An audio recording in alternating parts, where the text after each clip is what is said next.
Most people think calmness is a personality trait. But here's the truth. Anyone can become unshakable. And in the next few minutes, I'm going to show you exactly how. Before we go deeper, here's where we're heading. First, I'll show you the real origin of calmness. Then, the neuroscience that explains why it works. After that, we'll break down how calm people operate internally. And finally, the practices you can start today to build the same steadiness. Now, let me take you into the reality behind it. You've definitely met someone like this. Someone who walks into a crisis like they're entering a quiet room. Everyone else is spiraling, voices rising, hands shaking, and they're just there, present, unhurried. Their breathing doesn't change. They don't freeze, and they don't explode. They stand in the center of the storm, like storms are just weather. Nothing personal, nothing permanent. And you've wondered about them. Maybe you've envied them. Maybe you've misunderstood them. Maybe you've even called them cold or emotionless. Because how else do you explain someone who doesn't get rattled by the things that shatter everyone else? But here's where everything shifts. And this is the part most people never see. That calmness you're witnessing, it's not a gift. It's not genetics. It's not a lucky accident of personality that fell into their lap at birth. It's scar tissue. Here's what almost everyone gets wrong about calmness. They assume calm people don't feel much, that they're numb, detached, unaffected. They mistake stillness for emptiness, silence for distance. But the truth is the opposite. Calm people feel deeply. They notice the micro shifts in tone before the sentence ends. They sense tension the way others sense temperature. They pick up the things most people miss because most people are too busy reacting to the surface. The difference isn't in the feeling, it's in the response. Most people fuse instantly with whatever emotion hits them. Anger arrives, they become anger. Fear arrives, they become fear. There's no separation, just an immediate takeover. Calm people learned to create space, a moment where the feeling moves in, but doesn't take over. It's the ability to feel the storm without letting the storm define the next action, to sense the panic without handing it the steering wheel. They're not controlling the weather, they're refusing to be controlled by it. And that tiny space between stimulus and response, that sliver of awareness, is where their power lives. But they weren't always like this. People see someone calm and assume they've always been steady, as if they grew up with an extra layer of emotional insulation the rest of us somehow missed. Not true. Most calm people you meet used to be the ones who fell apart the hardest, the overthinkers who couldn't sleep because their mind replayed every conversation, the people pleasers who said yes when everything in them wanted to say no, the ones who spiraled, who panicked, who reacted so quickly they barely recognized themselves afterward. They lived in chaos. Often, they were chaos. And then something shifted. Not one dramatic moment, but an accumulation of consequences. A friendship damaged by words said too fast. A relationship worn down by reactivity. A job or opportunity lost because pressure made them crack instead of hold. Or maybe it was quieter than that. A steady exhaustion. The realization that waking up on edge, bracing for impact, couldn't be just how life is. Eventually, a question surfaced. What if I don't have to live like this? Not as a wish, as a decision. So they started paying attention, noticing the pattern, trigger, thought, feeling, reaction, catching themselves 1 second earlier each time. taking a walk before responding, sleeping on decisions, buying themselves tiny pockets of space. At first, they failed constantly. Old habits are strong. Emotional muscle memory is real. But each small pause carved a new pathway. The chaos didn't stop. They just stopped throwing themselves into every storm. They learned that not every trigger deserves a reaction. Not every feeling is a command. Not every moment requires them to collapse into the intensity of it. Calmness didn't arrive suddenly. It formed slowly, like water shaping stone. One choice at a time, one pause at a time. What people admire now isn't natural ease. It's the evidence of internal battles no one witnessed. The discipline to break old patterns instead of breaking themselves. They weren't born calm. They built it. And they paid for every inch of it. There's a reason all of this works. One rooted in the structure of your brain. When something stressful happens, an argument starts, a message lands wrong, a plan collapses, your amygdala fires first. That's the ancient alarm system. It doesn't care about nuance or long-term consequences. It only cares about one thing. Are we safe? When it decides the answer is no, it hijacks your entire system. Your heart rate spikes, your breath shortens. Your body prepares to fight, flee, or shut down. Meanwhile, your prefrontal cortex, the part of your brain that reasons, evaluates, chooses, goes dim. That's why people say things they regret, why they panic, escalate, overreact. The thinking brain isn't gone, but it's temporarily outvoted. Calm people have trained a different route. Through repetition, pausing, breathing, delaying reactions, they've strengthened the connection between the amygdala and the prefrontal cortex. They've practiced slowing the alarm long enough for the thinking brain to return online. Neuroscientists call this top-down regulation, your higher brain overriding your survival brain. And it's not philosophical, it's physical. Every time you feel an emotional surge and don't act on it, you're reshaping your neural pathways. You're teaching your brain a new default. We don't respond immediately. We wait. This is neuroplasticity in real time. Over thousands of small moments, their nervous system changed. Their brake pedal, vagal tone, strengthened. Their body learned how to come back to baseline faster. Their mind learned how to create space around intensity instead of collapsing into it. So when chaos hits now, it's not that they don't feel it, it's that their system knows what to do with it.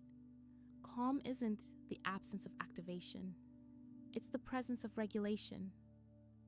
And that's a skill you can build, one pause at a time. But don't mistake any of this for ease. Calm people aren't floating through life untouched. They haven't transcended emotion. They still feel the pull every single day. The urge to snap back when someone disrespects them.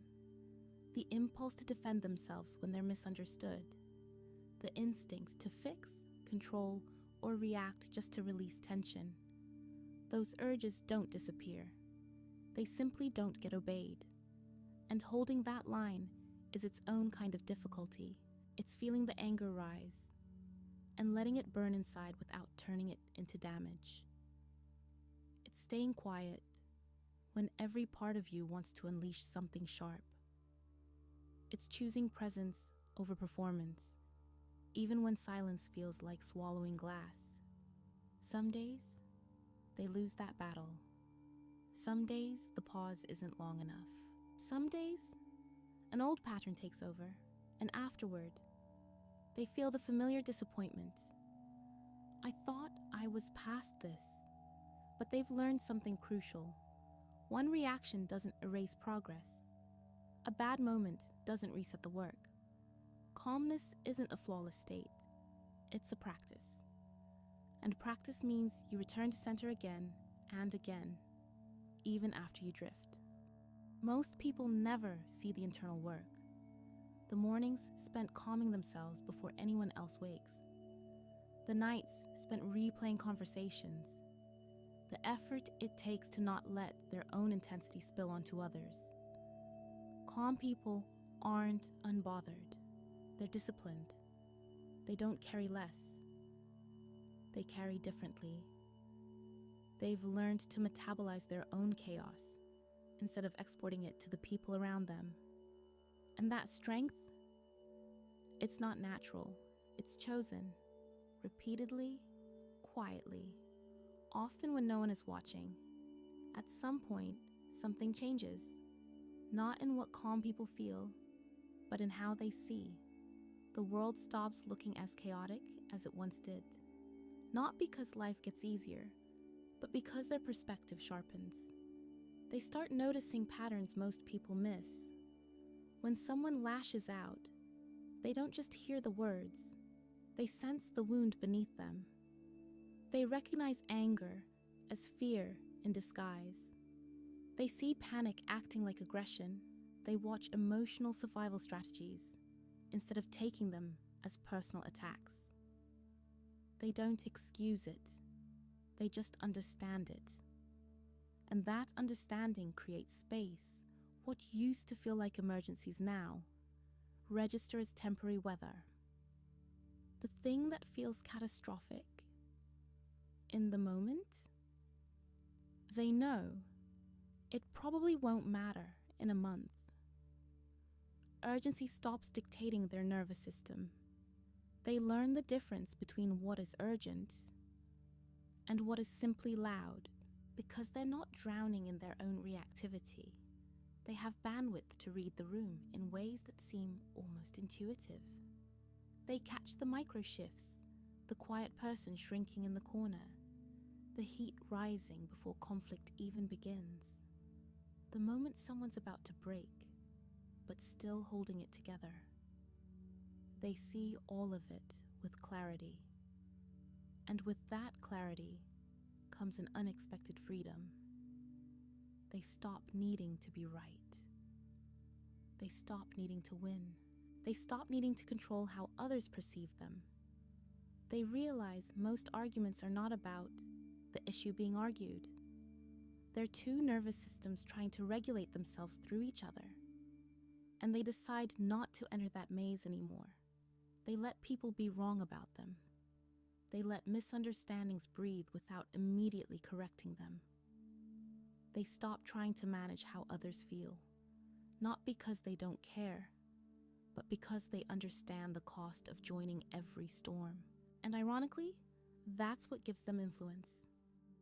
People trust someone who isn't reactive. They gravitate toward the person who isn't fueled by chaos. Calm becomes its own kind of gravity, a steadying force without saying a word. This isn't detachment. It's wisdom learned the hard way. You can witness the storm without becoming it. People notice calmness, even if they can't explain why. There's something about a steady presence that shifts the atmosphere of a room without effort. When things fall apart, people naturally look toward the one person who isn't being pulled under. Calmness is quietly magnetic.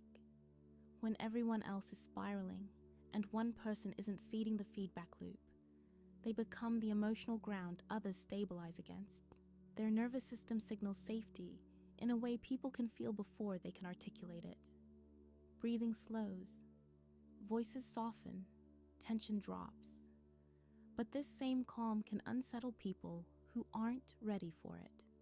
Because calm people don't engage in the usual emotional currency: reactivity, confirmation, escalation, validation through mutual chaos. They don't need you to spiral with them or match their intensity. And to someone who relies on drama to feel seen or connected, that steadiness can feel like rejection. So they test it. They push. They try to provoke a reaction, not out of malice, but out of uncertainty. They want to confirm the calm person is human, that they can be rattled, that they're not somehow above the emotional games everyone else plays. When that reaction doesn't come, some people feel relieved, others feel threatened. Calm becomes a mirror, reflecting back the tension, impulsivity, or insecurity others haven't confronted in themselves. Not everyone likes that reflection. And yet, calm people don't defend themselves against these projections. They've learned that proving their care by displaying chaos only creates more misunderstanding. They know their clarity will be misread by some, and they let it be misread. They protect their peace more than their image. Ironically, this restraint is what makes them memorable. People think of them when things get difficult. Their opinion carries weight because it isn't distorted by reactivity. They don't need to dominate a room to influence it. They simply remain unmoved, and that steadiness shapes everything around them. Calm people don't lead through control. They lead through presence, and presence is harder to look away from than noise. The practice, the how none of this happens by accident. Calmness isn't a personality type. It's a practice, built slowly, deliberately, through habits so small, they look insignificant until you realize they've changed your entire nervous system. It starts in the mornings, before the world makes its demands. Calm people claim the first quiet minutes of the day, not to be productive, but to ground themselves. A walk, a journal, a few breaths with intention. The specific ritual doesn't matter. The consistency does. It reminds their system, we don't begin from urgency. We begin from center. From there, calmness is built in micro moments, the invisible choices no one sees. A pause before replying to a message that hit a nerve. 3 breaths before responding in a tense conversation. Sleeping on a decision instead of reacting in real time. A short walk before returning a call that could escalate. These small delays compound. Each pause strengthens the neural pathway that makes the next pause easier. Each moment of restraint trains the body to tolerate intensity without discharging it onto someone else. Calm people also understand something most people resist. You can't think your way into calm. You have to train your body.